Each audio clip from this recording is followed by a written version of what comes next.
Hello friends, welcome to the new class, new video. Indian Polity presented by Sangati sir. Telegram channel, YouTube channel, Instagram and Android app Play Store ಅಲ್ಲಿ download ಮಾಡಬಹುದು ಸಂಗಟಿ sir academy ಅನ್ನುವಂಥದ್ದು. So ನಾವು previously ಈ ವಿಡಿಯೋಗಳಲ್ಲಿ Indian ಪಾಲಿಟಿಯನ್ನು multiple choice ಕ್ವೆಶ್ಚನ್ಗಳ ಮೂಲಕ cover ಮಾಡ್ತಾ ಇದ್ದೇವೆ ಸ್ನೇಹಿತರೆ. 6 ಮತ್ತು 14 ವರ್ಷದೊಳಗಿನ ಎಲ್ಲ ಮಕ್ಕಳಿಗೆ ಉಚಿತ ಮತ್ತು ಕಡ್ಡಾಯ ಶಿಕ್ಷಣವನ್ನ ಮೂಲಭೂತ ಹಕ್ಕು ಎಂದು ಸಂವಿಧಾನದ ಭಾಗ 3 21 ಕ್ಯಾಪಿಟಲ್ ಎ ವಿಧಿ ಸೇರಿಸಲು ಈ ಕೆಳಗಿನ ಸಂವಿಧಾನಿಕ ತಿದ್ದುಪಡಿ ಕಾಯ್ದೆಗಳಲ್ಲಿ ಯಾವುದು ಕಾರಣ ಆಯಿತು, ಯಾವ ತಿದ್ದುಪಡಿ ಮೂಲಕ ಇದು ಬಂತು ಅಂತ. ಕೆಲವೊಂದ್ಸಲ ಎಕ್ಸಾಂಪಲ್ ಏನ್ ಮಾಡ್ತಾರೆ, ಈ 6 ಮತ್ತು 14 ಇದೆಯಲ್ಲ, ಈ ಏಜ್ ಅನ್ನ ಕೇಳ್ತಾ ಇರ್ತಾರೆ. ಎಷ್ಟು 6 ರಿಂದ 18 ಅಥವಾ 10 ರಿಂದ 18, 0 to 14 ಈ ತರ ಕನ್ಫ್ಯೂಸ್ ಆಗ್ತಿರ್ತೀರಿ ನೋಡಿ. 0 to 14 ಆ ತರ ಚೇಂಜ್ ಆಗ್ಬಾರ್ದು. 6 ರಿಂದ 14 ವರ್ಷ ಮಾತ್ರ. 0 ರಿಂದ 6 ನೀವೇ ನೋಡ್ಕೋಬೇಕು ಅದನ್ನ ಮಕ್ಕಳನ್ನ. 6 ರಿಂದ 14 ಮಾತ್ರ ಸರ್ಕಾರದ ಕರ್ತವ್ಯ ಅದು. ಓಕೆ, ಇಲ್ಲಿ ಯಾವ್ದು ಹೇಳುತ್ತೆ, ಯಾವತ್ತು ಇದು 21 ಎ ಅನ್ನೋದನ್ನ ಕೇಳ್ತಾರೆ ಎಕ್ಸಾಮ್ ಅಲ್ಲಿ. 6 ರಿಂದ 14 ಕೇಳ್ತಾರೆ. ಇದು ತುಂಬಾ ಚೆನ್ನಾಗಿ ನೆನ್ಪಿಡಿ. ಭಾಗ 3ರಲ್ಲಿ ಇರುವಂತದ್ದು. ರೈಟ್, ಯಾವ ತಿದ್ದುಪಡಿ ಅಂದ್ರೆ 76ನೇ ತಿದ್ದುಪಡಿ. 80, 84, 86 ಯಾವ್ದಾಗತ್ತೆ? Very easy question. 86ನೇ ಸಂವಿಧಾನ ತಿದ್ದುಪಡಿ ಮೂಲಕ. 21ನೇ ತಿದ್ದುಪಡಿಯಿಂದ ಪ್ರಾದೇಶಿಕ ಭಾಷೆಗಳಲ್ಲಿ ಮೊದಲನೇದಕ್ಕೆ ಈ ಕೆಳಗಿನ ಯಾವ ಭಾಷೆಯನ್ನು ಸೇರಿಸಲಾಗಿದೆ? ಫಸ್ಟ್ ಒರಿಜಿನಲ್ ಕಾನ್ಸ್ಟಿಟ್ಯೂಷನ್ ಎಷ್ಟಿದ್ದು ಸ್ನೇಹಿತರೆ? ಒರಿಜಿನಲ್ ಕಾನ್ಸ್ಟಿಟ್ಯೂಷನ್ ಎಷ್ಟಿದ್ದು ಕಮೆಂಟ್ ಸೆಕ್ಷನ್ ಹೇಳಿ. ಒರಿಜಿನಲ್ ಕಾನ್ಸ್ಟಿಟ್ಯೂಷನ್ ಅಲ್ಲಿ ಯಾವ ಶೆಡ್ಯೂಲ್ ಅಲ್ಲಿ ಬರುತ್ತೆ ಇದು, ಅದೊಂದು ಕಮೆಂಟ್ ಮಾಡಿ. ಯಾವ ಶೆಡ್ಯೂಲ್ ಅನ್ನೋದು ಕೂಡ ಕಮೆಂಟ್ ಮಾಡಿ. ಪಾಸ್ ಮಾಡಿ ಎಲ್ಲ ಆನ್ಸರ್ ಮಾಡಿ ಇವನ್ನ. ಮತ್ತು ಎಷ್ಟು ಸಾರ್ತಿ ಈ ತರ ಭಾಷೆಗಳಿಗೆ ತಿದ್ದುಪಡಿ ಮಾಡಿದ್ದಾರೆ? ಟೋಟಲ್ 3 times ಮಾಡಿದ್ದಾರೆ. ಯಾವುದು ನೆನಪಿಡಕ್ಕೆ ಹೇಳಿದ್ನಲ್ಲ ಸ್ನೇಹಿತರೆ, 21ನೇ ಸಂವಿಧಾನ ತಿದ್ದುಪಡಿ. ಅದರಲ್ಲಿ ಒಂದು ಭಾಷೆಯನ್ನ. ನಂತರ 71ನೇ ತಿದ್ದುಪಡಿ, ಅದರಲ್ಲಿ 3 ಭಾಷೆಗಳನ್ನ. ಇವೆರಡು 21 + 71 ಸೇರಿಸಿದ್ರೆ ಎಷ್ಟಾಗತ್ತೆ? 92 ಆಗತ್ತೆ. ಈ 1 + 3 ಸೇರಿಸಿದ್ರೆ ಎಷ್ಟಾಗತ್ತೆ? 4. 92ನೇ ಸಂವಿಧಾನ ತಿದ್ದುಪಡಿಯಲ್ಲಿ 4 ಭಾಷೆಗಳನ್ನ ಸೇರಿಸ್ತಾರೆ. ಟೋಟಲ್ ಎಷ್ಟು ಭಾಷೆಗಳು ಸೇರಿದಂಗಾಯ್ತು? ಹಾಗಾದ್ರೆ ಟೋಟಲ್ 8 ಭಾಷೆಗಳನ್ನ ಸೇರಿಸಿದ್ದಾರೆ. ಮೊದಲು ಒರಿಜಿನಲ್ ಕಾನ್ಸ್ಟಿಟ್ಯೂಷನ್ ಎಷ್ಟಿತ್ತು? 14 ಭಾಷೆಗಳಿತ್ತು. ಪ್ಲಸ್ 8 ಆಯ್ತು, = 22. ಇವಾಗ ಸದ್ಯಕ್ಕೆ ಎಷ್ಟಿದೆ? 22, 22 ಭಾಷೆಗಳಿದಾವು. ಅದ್ರಲ್ಲಿ 4 ಆಪ್ಷನ್ ಕೊಟ್ಟಿದ್ರಲ್ಲಿ ಯಾವ್ದು 8 ಶೆಡ್ಯೂಲ್ ಅಲ್ಲಿ ಇದೆ, ಯಾವ್ದು ಇಲ್ಲ ಅಂತ ಕೂಡ ಹೇಳ್ತಿರ್ತಾರೆ. ಹಂಗಾಗಿ ನೆನ್ಪಿಡ್ಬೇಕು. ಯಾವ್ದಾವ್ದು ಇಲ್ಲ ಅನ್ನೋದಕ್ಕೆ ನಾನು ತುಂಬಾ ಸಲ ಹೇಳಿದ್ನಲ್ಲ, ಅದನ್ನ ಯಾರಾದ್ರೂ ಕಮೆಂಟ್ ಅಲ್ಲಿ ಹೇಳ್ತೀರಾ? ಯಾವ್ದಿಲ್ಲ ತುಂಬಾ ಫೇಮಸ್ ಆಗಿ ಕೇಳ್ತಿರ್ತಾರೆ ನೋಡಿ, ಪದೇ ಪದೇ ಅವನ್ನೇ ಕೇಳ್ತಿರ್ತಾರೆ ಜಾಸ್ತಿ.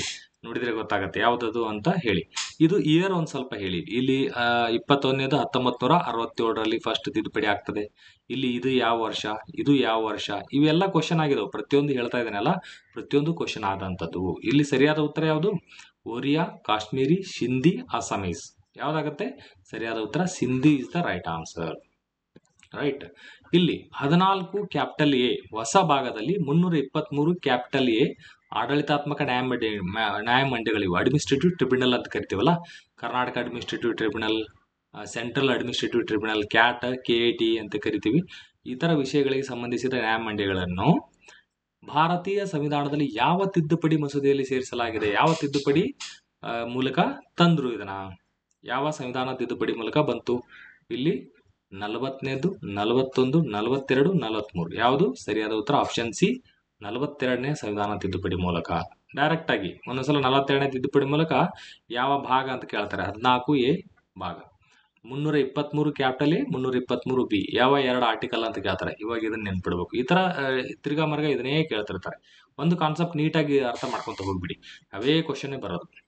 ಈ ಕೆಳಗಿನ ಯಾವ ಪದವು ವಲಯ ಮಂಡಳಿಗಳನ್ನ ಸರಿಯಾಗಿ ಪ್ರತಿನಿಧಿಸುತ್ತದೆ? ಜೋನಲ್ ಕೌನ್ಸಿಲ್ಸ್ ಅಂತೀವಲ್ಲ, ಜೋನಲ್ ಕೌನ್ಸಿಲ್ಸ್. ಇವಾಗ ಯಾವ್ದು ಆಗುತ್ತೆ? ಅದು ಜೋನಲ್ ಕೌನ್ಸಿಲ್ ಅನ್ನೋವು ಅವು ಸಲಹಾ ಸಂಸ್ಥೆಗಳು ಅಷ್ಟೇನಾ? ಬರೀ ಸಲಹೆ ಅಷ್ಟೇ ಕೊಡ್ತಾವ ಅವು? ಅಥವಾ ವಾಸ್ತವವಾಗಿ ಕೆಲಸ ಮಾಡೋ ಆಕ್ಚುಲಿ ವರ್ಕಿಂಗ್ ಬಾಡೀಸ್ ಅವ ನಿಜವಾಗ್ಲು? ಅಂದ್ರೆ ರಿಯಲ್ ಟರ್ಮ್ ಅಲ್ಲಿ ಅಲ್ಲಿ ಗ್ರೌಂಡ್ ಅಲ್ಲಿ ಹೋಗಿ ಆತರ ಕೆಲಸ ಮಾಡುವಂತವು ಅದಾವ ಅವು? ಕಾನೂನು ರಚಿಸುವ ಅಧಿಕಾರ ಇದೆ ಅವ್ರಿಗೆ? ಆಡಳಿತಾತ್ಮಕ ಸಂಸ್ಥೆಗಳು ಹೌದಾವು? ಓಕೆ, ಹೇಳಿ ಯಾವುದು ಸರಿಯಾದ ಉತ್ತರ? ಇದು ಸರಿಯಾದ ಸಲಹಾ ಸಂಸ್ಥೆ. ಬರೀ ಸಲಹೆ ಕೊಟ್ಕೊಂಡು ಕೂತು ಬಿಡ್ತಾರೆ, ಸುಮ್ಮನೆ ಸಲಹೆ. ಈಗ ನಿಮ್ ಸಂಬಂಧಿಕರು ಇರ್ತಾರಲ್ಲ, ಆ ತರ ಇದ್ದಂಗ ಅವರೆಲ್ಲ ಏನ್ ಹೇಳ್ತಾರ? ಅವರು ಓದ್ಬೇಕು, ನೀವು ಚೆನ್ನಾಗಿ ಓದ್ಬೇಕು ಆಗಿ ಅಂತಾರ. ಹೌದು, ಚೆನ್ನಾಗಿ ಓದ್ಬೇಕು ಅನ್ಕೊಂಡಿದೆ. ಸ್ವಲ್ಪ ಫೈನಾನ್ಷಿಯಲ್ ಪ್ರಾಬ್ಲಮ್ ಇದೆ, ಸ್ವಲ್ಪ ದುಡ್ಡು ಕೊಡಿ, ಒಂದು 10,000 ಕೊಡಿ, ಆಮೇಲೆ ಕೊಡ್ತೀನಿ ಅಂದ್ರೆ ಕೊಡಲ್ಲ ಅವರು. ಬರೀ ಸಲಹೆ ಅಷ್ಟೇ, ಏನು ಕತೆ ಹೇಳಲ್ಲ. ಯಾವುದೇ ರೀತಿ ಸಲಹೆ ನಮ್ಮ ಇಂಡಿಯಾದಲ್ಲಿ ಫ್ರೀ ಆಗಿ ಸಿಗೋದಂದ್ರೆ ಸಲಹೆ. ಎಲ್ಲನೂ ಒಂದೊಂದು ಸಲಹೆ ಕೊಡ್ತಾನೆ. ನೀವು ಯಾವಾಗ್ಲೂ ಯಾವುದೇ ರೀತಿ ಸಲಹೆ ಕೇಳಬೇಕಂದ್ರೆ ಆಲ್ರೆಡಿ ಅದನ್ನ ಅವರು ಅನುಭವಿಸಿರ್ಬೇಕು. ಆಲ್ರೆಡಿ ಅದು ಈಗ ತುಂಬಾ ದೊಡ್ಡ ಶ್ರೀಮಂತ ಆಗಿದ್ದಾನೆ ಅನ್ಕೊಳ್ಳಿ, ಅವ್ರ ಹತ್ರ ಸಲಹೆ ತಗೊಳ್ಳಿ, ಶ್ರೀಮಂತ ಹೇಗೆ ಆಗ್ಬೋದು ಅನ್ನೋದು. ಈ ತರ ಉಪಯೋಗ ಇಲ್ಲಾರದ್ರ ಬಂದು ಕತೆ ಹೇಳ್ತಿರ್ತಾರೆ. ಓಕೆ, ಆತರ ಈ ಅಡ್ವೈಸರಿ ಬಾಡಿ ಅಷ್ಟೇ ಅನ್ನೋದು ನೆನ್ಪಿಟ್ಕೊಳ್ಳಿ. ಸಲಹಾ ಸಂಸ್ಥೆಗಳು ಮಾತ್ರ. ಜೋನಲ್ ಕೌನ್ಸಿಲ್ಸ್ ಎಷ್ಟಿದಾವೆ ಸ್ನೇಹಿತರೆ? ಜೋನಲ್ ಕೌನ್ಸಿಲ್ಸ್ ಮತ್ತು ಇದಕ್ಕೆ ಹೆಡ್ ಯಾರಿರ್ತಾರೆ ಅದೊಂದು ಕಮೆಂಟ್ ಸೆಕ್ಷನ್ ಅಲ್ಲಿ ಹೇಳಿ. ಈ ಕೆಳಗಿನ ಯಾವ ಸಾಂವಿಧಾನಿಕ ತಿದ್ದುಪಡಿಗಳು ಭಾರತದ ಸಂವಿಧಾನದ ಅಧಿಕೃತ ಹಿಂದಿ ಅನುವಾದವನ್ನು ಪ್ರಕಟಿಸಲು ರಾಷ್ಟ್ರಪತಿಗೆ ಅಧಿಕಾರ ನೀಡಿವೆ? ಮೊದಲು ಬರೀ ಇಂಗ್ಲಿಷ್ ಅಲ್ಲಿ ಇತ್ತು. ನಮ್ಮ ಇಡೀ ಸಂವಿಧಾನ ಬುಕ್ ಇದೆಯಲ್ಲ ಅದು ಇಂಗ್ಲಿಷ್ ಅಲ್ಲಿ ಇತ್ತು.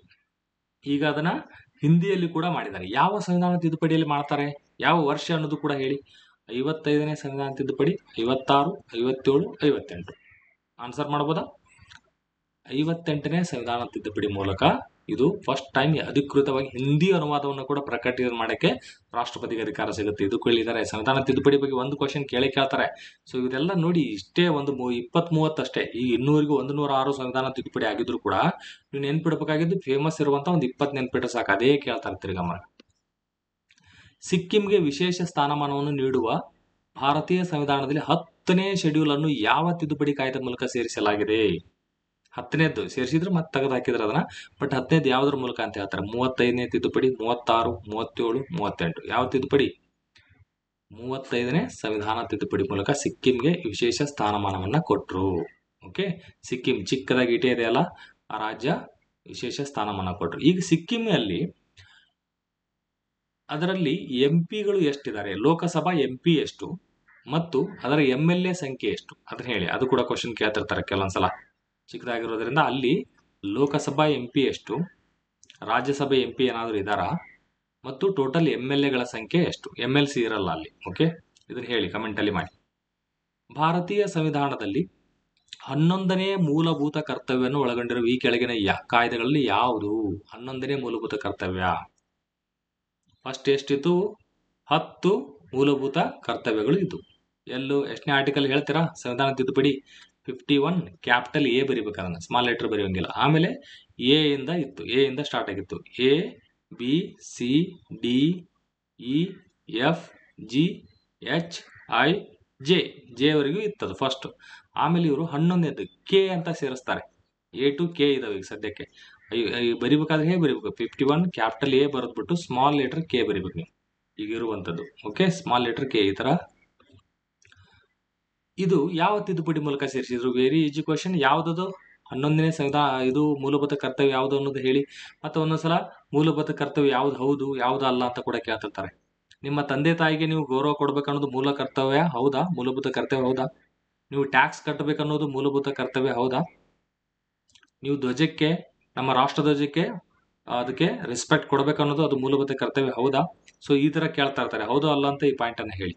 ಯಾವ ತಿದ್ದುಪಡಿ ಇದು? 42, 44, 86, 100. ಸೊ 86ನೇ ಸಂವಿಧಾನ ತಿದ್ದುಪಡಿ ಮೂಲಕ. ಸೊ ನೆನಪಿರ್ಲಿವಲ್ಲ. 1972ರ ಸ್ಟಾಕ್ ಹೋಮ್ ಸಮ್ಮೇಳನಕ್ಕೆ ಭಾರತ ಸಹಿ ಹಾಕುವ ಉದ್ದೇಶದಿಂದ 1976 42ನೇ ಸಂವಿಧಾನ ತಿದ್ದುಪಡಿ ಮುಂದಿನ ಯಾವ ವಿಧಿಯಲ್ಲಿ ಯಾವುದನ್ನ ಸೇರಿಸಲ್ಪಟ್ಟಿದೆ? 72ರ ಸ್ಟಾಕ್ ಹೋಮ್ ಸಮ್ಮೇಳನಕ್ಕೆ ಸಹಿ ಹಾಕ್ಬೇಕಂತೇಳಿ ಅದಕ್ಕೆ ನಾವು ಮೆಂಬರ್ ಸಹಿ ಹಾಕ್ಬೇಕಂದ್ರೆ ಆ ಒಂದು ವಿಷಯಕ್ಕೆ ಸಂಬಂಧಪಟ್ಟಂಗೆ ನಾವು ಸಂವಿಧಾನದಲ್ಲಿ ತಿದ್ದುಪಡಿ ಮಾಡಿ ಅದನ್ನ ಲಾಗು ತರಬೇಕಲ್ಲ. ಯಾವ್ದದು? ಯಾವ ವಿಷಯ ಅದು 1972ಕ್ಕೆ? ಈ ಫಸ್ಟ್ ಇದಕ್ಕೆ ಆನ್ಸರ್ ಮಾಡಿ. ವಿಧಿ 45ನೇ ಆರ್ಟಿಕಲ್, 47ನೇ article, 47 capital A, 48 capital A. ಯಾವುದು ಸರಿಯಾದ ಉತ್ತರ ಸ್ನೇಹಿತರೆ? ಹೇಳ್ಬೋದಾ? Yes, it is 48 capital A ಅನ್ನುವಂಥದ್ದು. ಏನ್ ಹೇಳುತ್ತೆ ಅದು? ನಾವು DPSP ಹೇಳ್ಬೇಕಾದಾಗ ನೀಟಾಗಿ ಸ್ಟಡಿ ಮಾಡಿದ್ವಿ. ಇದನ್ನೆಲ್ಲ DPSP ಪಕ್ಕಾ ಒಂದು ಕ್ವಶನ್. ಮೂಲಭೂತ ಕರ್ತವ್ಯ ಒಂದು ಪಕ್ಕ ಒಂದು ಇಟ್ಟೇ ಬಿಟ್ಟಿರ್ತಾರೆ. ಫಂಡಮೆಂಟಲ್ ರೈಟ್ ಒಂದು ಕ್ವಶನ್, ಈ ಕಾನ್ಸ್ಟಿಟ್ಯೂಷನಲ್ ಅಮೆಂಡ್ಮೆಂಟ್ ಒಂದು ಕ್ವಶನ್, ಪಾರ್ಲಿಮೆಂಟ್ ಬಗ್ಗೆ 2 ಕ್ವಶನ್. ಸೊ ಈ ತರ ಒಂದೊಂದು ಡಿವೈಡ್ ಆಗ್ತಾ ಇರ್ತದೆ. ಸುಪ್ರೀಂ ಕೋರ್ಟ್ ಹೈಕೋರ್ಟ್ ಬಗ್ಗೆ ಒಂದು ಕ್ವಶನ್. ಇಷ್ಟಿಷ್ಟು ಪಾಯಿಂಟ್ ನೀಟಾಗಿ ತಿಳ್ಕೊಂಡ್ಬಿಟ್ರೆ ಅವೇ ರಿಪೀಟ್ ಆಗ್ತಿರ್ತಾವೆ. ಈ ತರ 15ರಿಂದ 20 ಕ್ವಶನ್ ಪಾಲಿಟಿ ಬಂದೇ ಬರುತ್ತೆ. ಇವೆಲ್ಲ ನೀಟಾಗಿ ಅರ್ಥ ಮಾಡ್ಕೋಬೇಕಲ್ಲ. ಹೇಳ್ತೀನಿ ಮತ್ತೆ ನಾನು ನೆಕ್ಸ್ಟ್ ವೆರಿ ಸೂನ್. ಈಗ DPSP ಆ ಚಾಪ್ಟರ್ಗೆ ಸಂಬಂಧಪಟ್ಟಂಗ ಕ್ವಶನ್ಸ್ಗಳಿಗೆಲ್ಲ ಇಂಪಾರ್ಟೆಂಟ್ ತಗೊಂತ ಹೋಗ್ತೀನಿ. ಓಕೆ, 48A ಯಾವುದಕ್ಕೆ ಸಂಬಂಧಪಡುತ್ತೆ? ಸೊ ಅದಕ್ಕೋಸ್ಕರ 48A ತರಲೇಬೇಕಾಗ್ತವ್ರು. ತಿದ್ದುಪಡಿ ಮಾಡಿ 48A ಕ್ಯಾಪಿಟಲ್ A ಅಂದ್ರೆ ಏನು? ಹೊಸದಾಗಿ ಸೇರ್ಸಾರ. ಒರಿಜಿನಲ್ ಕಾನ್ಸ್ಟಿಟ್ಯೂಷನ್ ಇರಲಿಲ್ಲ ಇದು. 48A 47A ಹಂಗಂದ್ರೆ ಏನು? ಹೊಸದಾಗಿ ಸೇರಿಸಿದ್ದು. ಒರಿಜಿನಲ್ ಕಾನ್ಸ್ಟಿಟ್ಯೂಷನ್ ಇರಲ್ಲ ಅದು.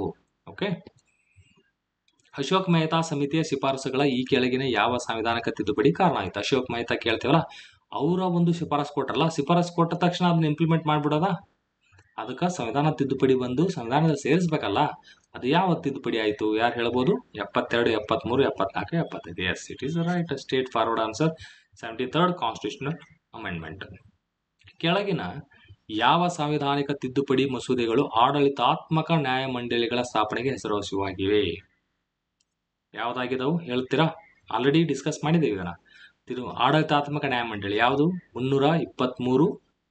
ಹೇಳಿ ನೋಡೋಣ, ಯಾರು ಹೇಳ್ತೀರಿ? 323 ಕ್ಯಾಪಿಟಲ್ ಎ. ಇನ್ನೊಂದು ಯಾವ್ದಿದೆ ಹೇಳಿ ನೋಡೋಣ ಇದೇ ತರ ನ್ಯಾಯಮಂಡಳಿ ಸ್ಥಾಪನೆಗೆ ಹೆಸರುವಾಸಿಯಾಗಿ? 41, 42, 61, 69. 42ನೇ ಸಂವಿಧಾನ ತಿದ್ದುಪಡಿ ಮೂಲಕ ಇಂದಿರಾ ಗಾಂಧಿ ಅವರು ಮಾಡ್ತಾರೆ. ಓಕೆ, ಈ ಕೆಳಗಿನವುಗಳಲ್ಲಿ 73ನೇ ಸಂವಿಧಾನಿಕ ತಿದ್ದುಪಡಿ ಕಾಯ್ದೆಯ ಪ್ರಮುಖ ಲಕ್ಷಣ ಅಲ್ಲ ಅಂತ ಕೇಳ್ತಾರೆ. ಯಾವುದು ಅಲ್ಲ? ಪ್ರಮುಖ ಲಕ್ಷಣ ಯಾವುದು ಅಲ್ಲ ಅನ್ನೋದು ಹೇಳಬೇಕು. ಗ್ರಾಮ ಸಭೆ ಹೌದಾ? 3 ಹಂತದ ವ್ಯವಸ್ಥೆ ಇರಬೇಕು ಅನ್ನೋದು ಅದರಲ್ಲಿ ಇದೆಯಾ? ರಾಜ್ಯ ಚುನಾವಣಾ ಆಯೋಗ, ರಾಜ್ಯ ಯೋಜನಾ ಆಯೋಗ. ಯಾವುದು ಅಲ್ಲ ಅಂತ ಕೇಳಿದ್ದಾರೆ, ಆನ್ಸರ್ ಮಾಡ್ಬೋದಾ? ಎಸ್, ರಾಜ್ಯ ಯೋಜನಾ ಆಯೋಗ ಅಲ್ಲ. ಇವೆಲ್ಲ ಅದು ಗ್ರಾಮ ಸಭೆ ಇದೆ, 3 ಹಂತದ ವ್ಯವಸ್ಥೆ, ರಾಜ್ಯ ಚುನಾವಣಾ ಆಯೋಗ. ಓಕೆ, ಈ ಗ್ರಾಮ ಸಭೆ ನಡೆಸಬೇಕಾದ್ರೆ ಅಲ್ಲಿ ಎಷ್ಟು ವಯಸ್ಸಿನ ಅವರಿಗೆ ಅವಕಾಶ ಇದೆ? ಗ್ರಾಮ ಸಭೆಗೆ ಎಷ್ಟು ವರ್ಷ ಮೇಲ್ಪಟ್ಟವರು ಗ್ರಾಮ ಸಭೆನ ಅಟೆಂಡ್ ಆಗ್ಬೋದು? ಯಾರು ಬೇಕಾದ್ರೂ ಹೋಗಿ ಅಟೆಂಡ್ ಆಗ್ಬೋದು. ಗ್ರಾಮ ಸಭೆ ಎಷ್ಟು ವರ್ಷ ಆಗಿರ್ಬೇಕು ಅವ್ರಿಗೆ ಅದೊಂದು ಹೇಳಿ, ಕಮೆಂಟ್ ಅಲ್ಲಿ ಮಾಡ್ತಾ ಹೋಗಿ. ಈಗ ನಾ ಏನ್ ಕ್ವಶನ್ ಕೇಳ್ತೇನೆ ಅದ್ರ ತಕ್ಕಂಗೆ ಮತ್ತೆ ಕ್ವಶನ್ ಸಿಗುತ್ತಾವೆ ನಿಮ್ಗೆ ಇಲ್ಲಿ. ಆ ಕ್ವಶನ್ ಮತ್ತೆ ಸಿಗುತ್ತಾವೆ. ಈಗ ಫಸ್ಟ್ ನೀವು ಅದ್ರ ಬಗ್ಗೆ ಸ್ವಲ್ಪ ನೋಡಿದ್ರೆ, ಸರ್ಚ್ ಮಾಡಿದ್ರೆ, ನೀವು ಬುಕ್ಕಲ್ಲಿ ಹುಡುಕಿದಾಗ ಆಗ ಒಂದು ನೆನಪು ಜಾಸ್ತಿ ಉಳಿತಾ ಹೋಗುತ್ತೆ. ಈ ತರ ಕ್ವಶನ್ ಆನ್ಸರ್ ಮಾಡಿದ್ದೆ ನಾನು ಅಂತ. ಅದಕ್ಕೋಸ್ಕರ ಕ್ವಶನ್ ಕೇಳ್ತಾ ಇರೋದು. ಸ್ವಲ್ಪ ಎಂಗೇಜ್ಮೆಂಟ್ ಆದ್ರೆ ನೀವು ಹುಡುಕಕ್ಕೆ ಸ್ಟಾರ್ಟ್ ಮಾಡಿ, ನಿಮಗೆ ಸ್ಟಡಿ ಬಗ್ಗೆ ಇಂಟ್ರೆಸ್ಟ್ ಬರ್ತಾ ಹೋಗುತ್ತೆ. ನೀವು ಸುಮ್ಮನೆ ಹುಯಿ ಅಂತ ಉದ್ದಕ್ಕೆ ಓದ್ತಾ ಹೋದ್ರೆ ವೇಸ್ಟ್ ಅದು. ಕರೆಕ್ಟಾಗಿ ನಿಮ್ಗೆ ಇಂಟ್ರೆಸ್ಟ್ ಬರಲ್ಲ, ಮರೆತು ಹೋಗ್ತೀರಿ, ರಿವಿಷನ್ ಕರೆಕ್ಟ್ ಆಗಲ್ಲ, ಮಾಡಿರ್ತೀನಿ ಅನ್ಕೊಂಡಿರ್ತೀರಿ, ಎಕ್ಸಾಮಲ್ಲಿ ಅದಾಗಲ್ಲ. ಈಗ ಹೇಳಿದ್ದು ಫಾಲೋ ಮಾಡ್ತಾ ಹೋಗಿ. ನಾ ಹೇಳ್ತೇನೆ ಅಷ್ಟು ಮಾಡಿ ಸ್ನೇಹಿತರೆ. ಯಾವುದೇ ಕೋಚಿಂಗ್ ಬೇಡಬೇಕಾದ್ರೆ ಬರೆದಿಟ್ಟುಕೊಳ್ಳಿ. ಏನು ಕೋಚಿಂಗ್ ಇಲ್ಲದ ನನ್ನ ಕ್ಲಾಸ್ ಅಷ್ಟೇ ಕೇಳಿ, ಮೋರ್ ದೆನ್ ಸಫಿಷಿಯಂಟ್. ಇಷ್ಟು ಕೇಳಿ, ಏನು ಕೋಚಿಂಗ್ ಇಲ್ಲದ ಮನೆಯಲ್ಲೇ ಕೂತ್ಕೊಂಡು ಆರಾಮಾಗಿ ಏನು ಸುಮ್ಮನೆ ಅನ್ನಿಸಿದ್ರೆ ಏನು ಖರ್ಚು ಮಾಡಬೇಡಿ. ಇಲ್ಲಿ ಯೂಟ್ಯೂಬಲ್ಲಿ ವಿಡಿಯೋಗಳನ್ನು ಬಿಡ್ತೇನೆ, ಇಷ್ಟು ನೋಡ್ಕೊಂಡು ಮಾಡ್ತಾ ಹೋಗಿ. ಆ್ಯಪಲ್ಲಿ ಇನ್ನೂ ಡೀಟೇಲ್ ಆಗಿ ಮುಂದಿನ ದಿನಗಳಲ್ಲಿ ಹೇಳ್ತೇನೆ. ನಾನು ಆ್ಯಪ್ ಪ್ಲೇಸ್ಟೋರಲ್ಲಿ ಆ್ಯಪ್ ಅಂತ ಹೇಳಿದ್ನಲ್ಲ, ಅಲ್ಲಿ ತುಂಬ ರೀಸನೇಬಲ್. ಆ ಆ್ಯಪ್ ಮೇಂಟೈನ್ ಮಾಡಿಸ್ಕೋಬೇಕಾದ್ರೆ ಸ್ವಲ್ಪ ಫೀಸ್ ಏನಿರ್ತದೆ ಅಷ್ಟೇ ಇಟ್ಕೊಂಡು ಪೂರ್ತಿ ಕಂಪ್ಲೀಟ್ ಸಿಲೆಬಸ್ ನೀವು ಏನು IAS ಕೂಡ ಅಟೆಂಡ್ ಮಾಡ್ಬೋದು, ಅಷ್ಟು ನೀಟಾಗಿ ಹೇಳ್ಕೊಡ್ತೀನಿ. ಯಾವುದು ಮಿಸ್ ಆಗಲ್ಲ. ಇಲ್ಲೇನು ಹೇಳುತ್ತೆ, ಈ ಕೆಳಗಿನ ಯಾವ ಸಂವಿಧಾನ ತಿದ್ದುಪಡಿ ಮಸೂದೆ ನಾಗರಿಕರಿಗೆ ಸಹಕಾರಿ ಸಂಘಗಳನ್ನು ರಚಿಸಲು ಮೂಲಭೂತ ಹಕ್ಕನ್ನು ನೀಡುತ್ತದೆ? ಸಹಕಾರಿ ಸಂಘ ಯಾವ ಸಂವಿಧಾನ ತಿದ್ದುಪಡಿ ಮಸೂದೆ ಹೇಳಿ? ಮಸೂದೆ ಕೇಳ್ತಾ ಇದ್ದಾರೆ ಅವರು. ಮಸೂದೆ ಇದು ಕಾಯ್ದೆ ಅಲ್ಲ. ಕಾಯ್ದೆ ಅಂದ್ರೆ ಏನು, ಮಸೂದೆ ಅಂದ್ರೆ ಡಿಫರೆನ್ಸ್ ಏನು? ಬಿಲ್ ಮತ್ತು ಆಕ್ಟ್ಗೆ. ಬಿಲ್ ಅಂದ್ರೆ ಇನ್ನೂ ರಾಷ್ಟ್ರಪತಿಯವರಿಗೆ ಸೈನ್ ಆಗೇ ಇಲ್ಲ. ಇದೇ ಯಾವುದೋ ಒಂದು ಲೋಕಸಭೆಯಲ್ಲಿ ರಾಜ್ಯಸಭೆಯಲ್ಲಿ ಮಂಡನೆ ಆಗ್ತಿರ್ತದೆ ಅಷ್ಟೇ. ಅದು ಮತ್ತೆ ತುಂಬಾ ಟೈಮ್ ಹಿಡಿತದೆ ಅದಕ್ಕೆ. ಅದಾದ್ಮೇಲೆ ಎರಡು ಕಡೆ ಪಾಸ್ ಆಗಿ ರಾಷ್ಟ್ರಪತಿ ಹತ್ರ ಹೋಗಿ ಅವ್ರು ಸೈನ್ ಮಾಡಿದ್ರೆ ಅವಾಗ ಕಾಯ್ದೆ ಆಗುತ್ತೆ. ಯಾವ್ದಿದು? 111, 110, 112, 113. 111 ಸರಿಯಾದ ಉತ್ತರ. ಓಕೆ, ಸೊ ನೆನಪಿರ್ಲಿ ಇವೆಲ್ಲ.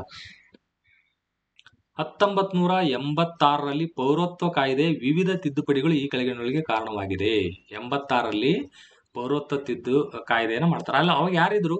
ನಮ್ಮ ಪ್ರೈಮ್ ಮಿನಿಸ್ಟರ್ ಯಾರಿದ್ರು ಪೌರತ್ವ ಕಾಯ್ದೆ ಆ ಥರ ಮಾಡಿದಾಗ? ದ್ವಿಪೌರತ್ವಕ್ಕೆ ಏನಾದರೂ ತಿದ್ದುಪಡಿಯನ್ನ ತಂದ್ರ ಇವರು? 18 ವರ್ಷ ವಯಸ್ಸಿನಲ್ಲಿ ಮತದಾನದ ಹಕ್ಕನ್ನ ತಂದ್ರ 86ರಲ್ಲಿ. ಈ ಥರ ಶ್ರೀಲಂಕಾ, ಬಾಂಗ್ಲಾದೇಶ ಇತ್ಯಾದಿ ರಾಷ್ಟ್ರದ ಪೌರತ್ವವನ್ನು ಪಡೆಯುವಲ್ಲಿ ತೊಂದರೆ, ಈ ಥರ ಯಾವುದಕ್ಕೆ ಕಾರಣ ಆಗತ್ತೆ? 1986ರಲ್ಲಿ ಪೌರತ್ವ ಕಾಯ್ದೆ ಅಂತ ಏನು ಬರ್ತಲ್ಲ, ವಿವಿಧ ತಿದ್ದುಪಡಿಗಳು ಆಗ್ತಾವೆ. ಇದಕ್ಕೆ ದ್ವಿಪೌರತ್ವ ಅವ್ರು ಹೊಸದಾಗಿ ತಂದ್ರ 86ರಲ್ಲಿ ಮಾಡಿದ್ದು. ಯಾವ್ದಾಗತ್ತೆ? ಆನ್ಸರ್ ಮಾಡ್ಬೋದಾ? 1 ಮತ್ತು 3, 2 ಮತ್ತು 3, ಕೇವಲ 3, 1, 2, 3. ಇಲ್ಲಿ ಏನಾಗುತ್ತೆ? ದ್ವಿಪೌರತ್ವ ಅನ್ನೋದು ನಮ್ಮ ದೇಶದಲ್ಲಿ ಇದೆಯಾ? ಇದು ದ್ವಿಪೌರತ್ವ ಇಲ್ಲ.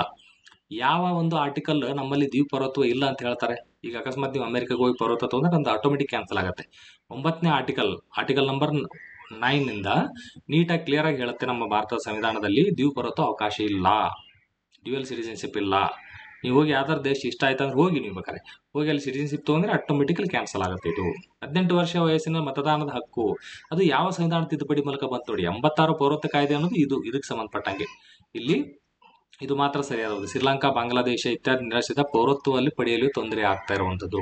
ಸೊ ಅವ್ರು ಈ ಕಡೆ ನಮ್ಮ ದೇಶಕ್ಕೆಲ್ಲ ಬರ್ತಾ ಇದ್ರಲ್ಲ, ಈಗ ಕೂಡ ಬಾಂಗ್ಲಾದೇಶಕ್ಕೆ ತುಂಬಾ ಜನ ಟ್ರೈ ಮಾಡ್ತಾ ಇದ್ದಾರೆ. ಅದೆಲ್ಲ ಪೌರತ್ವದ ಬಗ್ಗೆ ಮತ್ತೆ ನೀಟಾಗಿ ಡೀಟೇಲ್ ಆಗಿ ಹೇಳ್ಕೊಡ್ತೀವಿ. ಓಕೆ, ಭಾರತೀಯ ಸಂವಿಧಾನದ ನಿಬಂಧನೆಗಳ ತಿದ್ದುಪಡಿಗೆ ಈ ನಿಗದಿತ ಕಾರ್ಯವಿಧಾನವಾಗಿದೆ.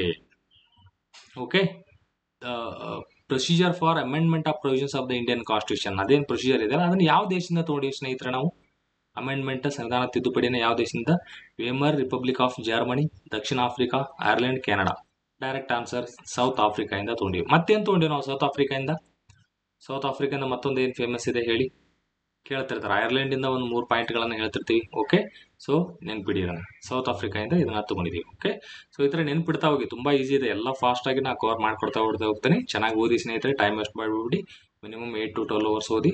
ಜಾಬಲ್ಲಿ ಇರೋರು 4 to 6 ಅವರ್ಸ್ ಓದಬೇಕು. ಓಕೆ, ಚೆನ್ನಾಗಿ ಓದಿ. ನಾ ಹೇಳಿದ್ದು ನಿಮ್ಗೆ ಇಷ್ಟ ಆಗಿದ್ರೆ, ಅರ್ಥ ಆಗಿದ್ರೆ ಲೈಕ್ ಮಾಡಿ, ಸಬ್ಸ್ಕ್ರೈಬ್ ಮಾಡಿ, ಮತ್ತು ನಿಮ್ಮ ಸ್ನೇಹಿತರಿಗೆ ಕೂಡ ಶೇರ್ ಮಾಡ್ತಾ ಇರಿ. ಓಕೆ, ಇದು ಒಂದು ದೊಡ್ಡ ಅಕಾಡೆಮಿ ಆಗಿ ಬೆಳೀತಾ ಹೋಗಲಿ. ನಿಮ್ಮ ಕ್ಲಾಸ್ ಇಷ್ಟ ಆದರೆ ಮಾತ್ರ ಹೇಳಿ. ನೀವು ನಿಮಗೆ ಇಷ್ಟ ಆಗ್ಲಿಕ್ಕೆ ಅಂತ ಹೇಳೋದೇನು ಬೇಡ. Okay, thank you. ಮತ್ತೆ ಭೇಟಿ